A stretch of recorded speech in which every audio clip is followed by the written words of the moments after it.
राजकारणातून निवृत्त होण्याचा विचार करतोय असं मी विधान केलं आणि त्याच्यावर त्यांनी वडिलकीचा सल्ला म्हणून माझ्याबद्दल अतिशय गौरवोद्गार आणि मी राजकारणामध्ये अजून टिकून राहिलो पाहिजे अशा पद्धतीची त्यांनी मनापासूनची भावना व्यक्त केली. मी स्वतः ऐकली, मी पाहिली. मी त्यांना धन्यवाद देतो की त्यांनी माझ्याबद्दल अशा पद्धतीची अपेक्षा व्यक्त केली. त्याबद्दल मी त्यांचा आभारी आहे. संजय राऊत यांनी आज सकाळी म्हटले की भास्कर जाधव यांना उद्धव ठाकरेंनी भेटीसाठी बोलवलं आहे. कधी जाणार तुम्ही, काय तुमची नाराजी व्यक्त करणार? मुळामध्ये ह्या नाराजीच्या बातम्या खास करून तुम्ही लोक दाखवताय त्या चुकीच्या आहेत. मी असा माणूस नाहीये की नाराज असलो तर आर पडद्यानं वळणावळणानं बोलणं हे माझं कामच नाहीये. मी नाराज असल्याचे कशाच्या आधारे तुम्ही हे सगळं कन्क्लुजन काढलं? मी परवानच्या दिवशी जी मुलाखत दिली त्या मुलाखतीमध्ये माझ्या सवयीप्रमाणे मी स्पष्ट आणि सत्य बोलण्याचं काम मी करत असतो ते केलं. पण काल मी माझ्या मतदारसंघाचा फक्त आणि फक्त उद्याची जिल्हा परिषद आणि पंचायत समिती ही उद्धव बाळासाहेब ठाकरे यांच्या पक्षाची पुन्हा निवडून आली पाहिजे याकरता लावलेला मेळावा हा तुम्ही बघितलात. त्याचं मार्गदर्शन काही तुमच्यासारख्या टीव्हीवर पूर्णपणे भाषण देखील लोकांनी दाखवलं. कुठेतरी माझ्या नाराजीचा लवलेश तुम्हाला दिसला? मी नाराज कशाला आहे? आणि आत्ताच तुम्ही इथे आलेले आहात. इथं हे सदैवजी बेटकर बसलेत. ते आमच्या संपूर्ण रत्नागिरी जिल्ह्याचे संघटक म्हणून त्यांची निवड झालेली आहे. माजी उपजिल्हा प्रमुख इथे राजूशेठ भागवत बसलेत. माजी जिल्हा परिषद अध्यक्ष आणि माजी अध्यक्ष शंकरराव कांगणे तिथं बसलेत. दापोलीचे तालुका प्रमुख ऋषी गुजर तिथं बसलेत.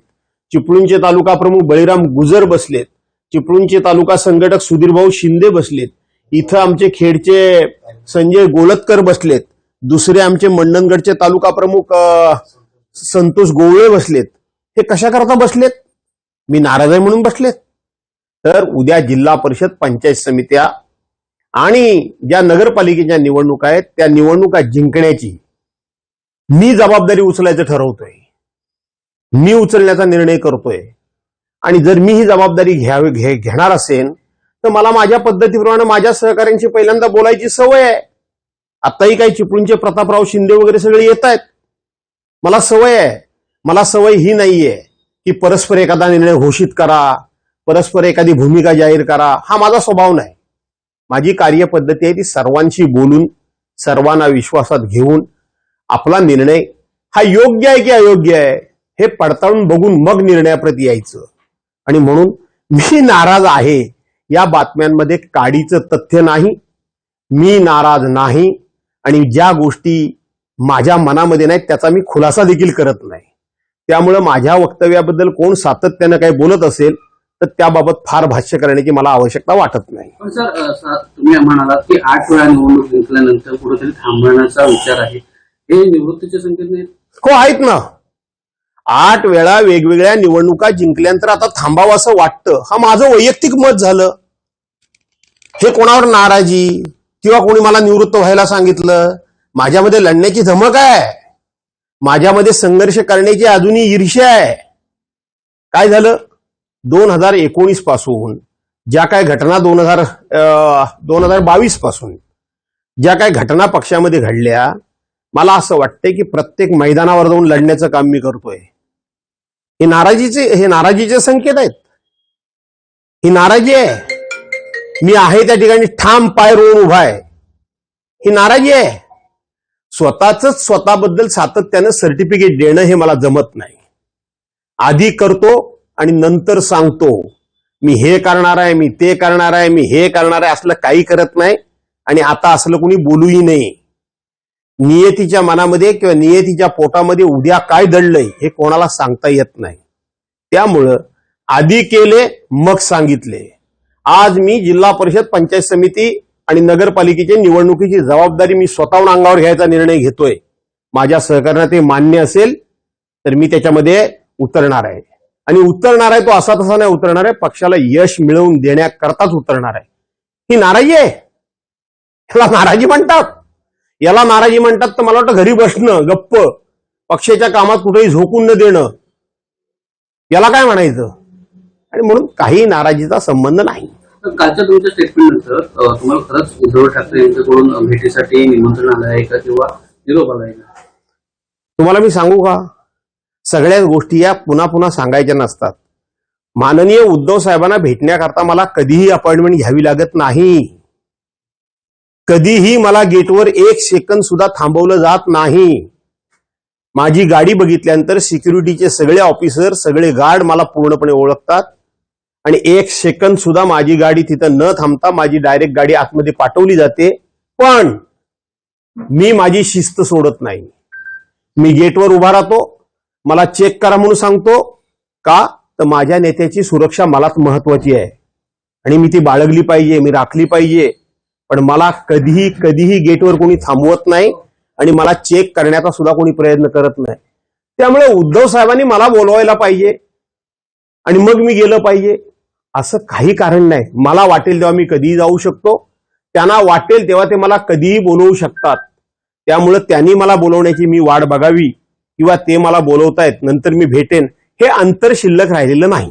पण स्थानिक वृत्तपत्रांमध्ये जी काल बातमी आलेली आहे की राष्ट्रवादी शरदचंद्र पवार राष्ट्रवादी गटातून इकडे शिवसेनेत आलो, मी कुठेतरी चूक केली असं त्याच्यामध्ये आहे. आत्ताच्या ज्या पक्षामध्ये म्हणजे उद्धव बाळासाहेब ठाकरे गटामध्ये तिथं तुमची घुसमट होती असं वाटतंय तुम्हाला? मी घुसमटून जाणारा माणूस नाही. मी कुठल्याही पक्षात घुसमटणारा नाही. पहिली गोष्ट, मी पवार साहेबांना सोडल्याची चूक केली हे मी बोललो, मी नाकारणारा नाही. राजकीय माझी चूक झाली हे मी कबूल केलं. याच्यात माझ्या मनाचा मोठेपणा आणि प्रामाणिकपणा तुम्हाला दिसला पाहिजे. घुसमट कसली आणि माझी घुसमट काय होणार आणि मी काय घुसमटून स्वतःला घेणार?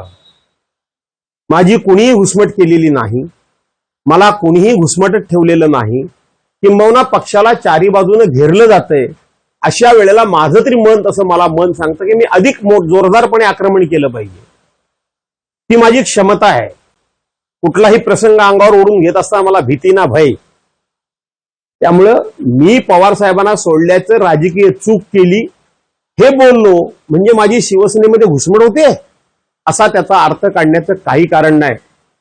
राजकारणामध्ये इतका प्रामाणिकपणा आजही जिवंत आहे असं माझ्याकडे आदरानं बघितलं पाहिजे, असा माझा आग्रह आहे. खरं तर स्वतः करता मी हा मोठेपणा घेणं योग्य नाही, परंतु पुन्हा पुन्हा त्या बातम्या दाखवल्या जातात म्हणून मी सांगतो की प्रामाणिकपणे मी बोललो म्हणून माझ्याकडे प्रामाणिक म्हणून बघितलं पाहिजे. हे जे कोणी नालायक लोक जे गेलेत, ज्यांना ह्या पक्षाने अनेक गोष्टी दिल्या, मंत्रीपद संत्रीपद दिली, ते आज सकाळ संध्याकाळ उद्धव साहेबांना आणि त्यांच्या पक्षाला शिवाय देतात. ते चांगलं आहे? ते चांगलं आहे का?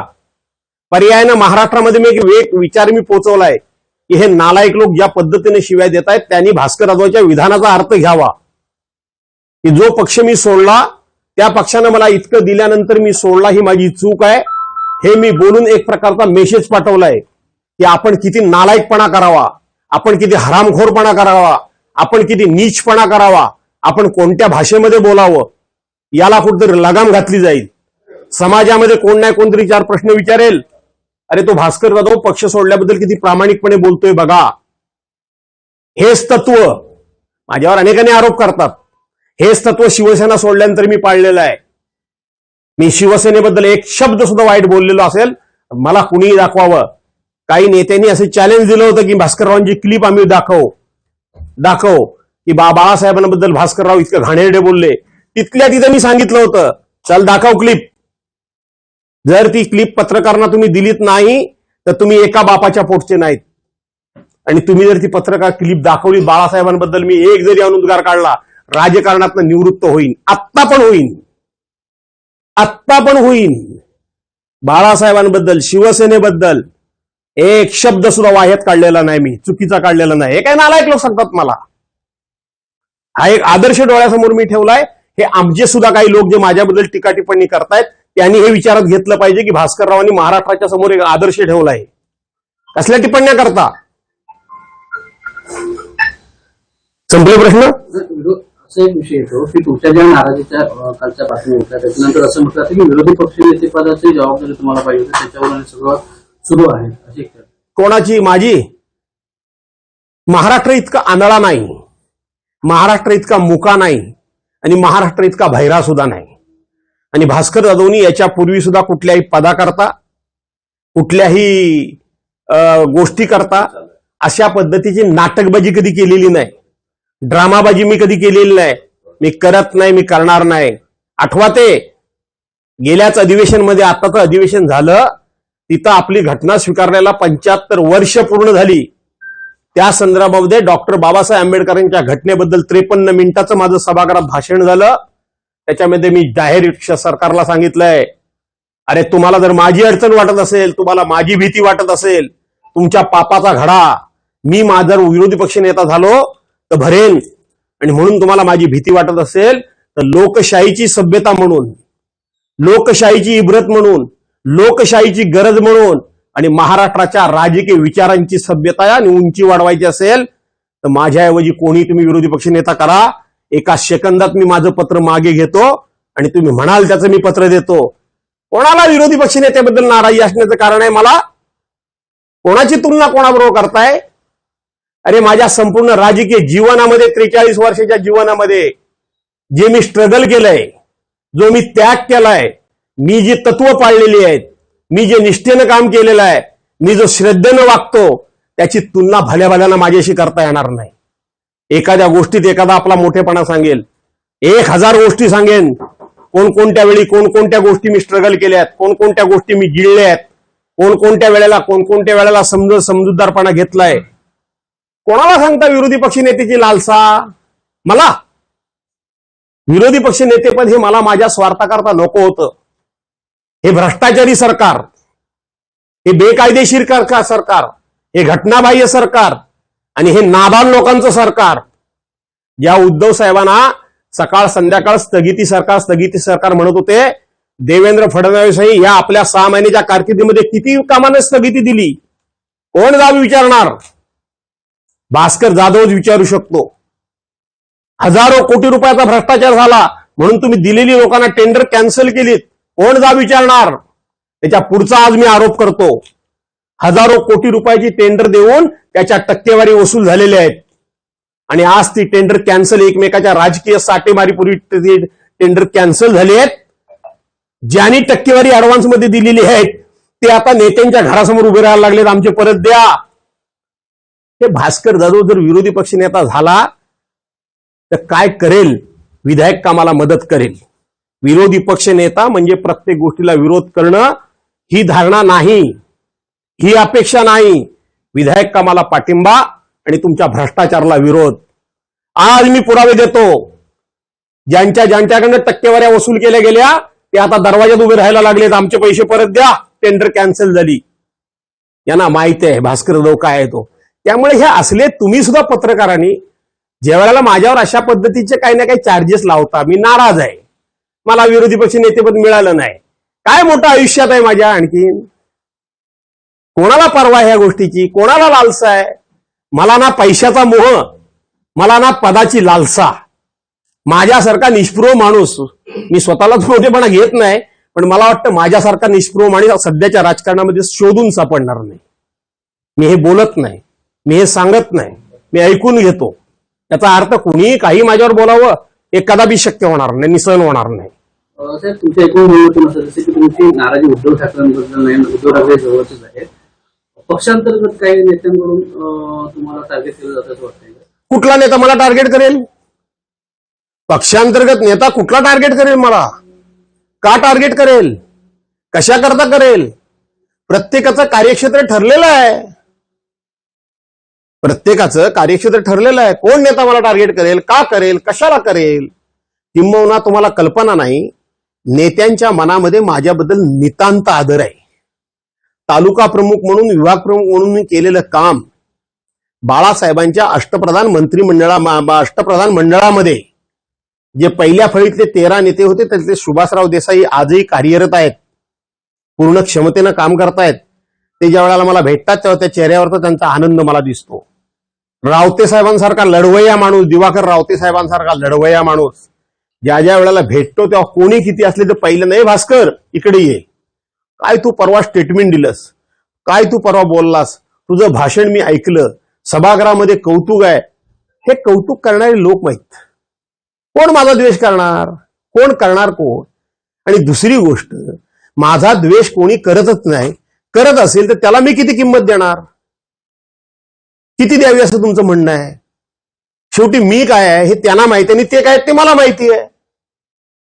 पण माझा कोणी द्वेषी करत नाही आणि मला कोणी कुठला पक्षाचा नेता त्रासही देत नाही आणि द्यायच्या भानगडीत पडू पण नाही. हे पण सांगून टाकतो पुढचं. आता हे पुढचं बोलायला नको. एबीपी माझा, उघडा डोळे बघा नीट.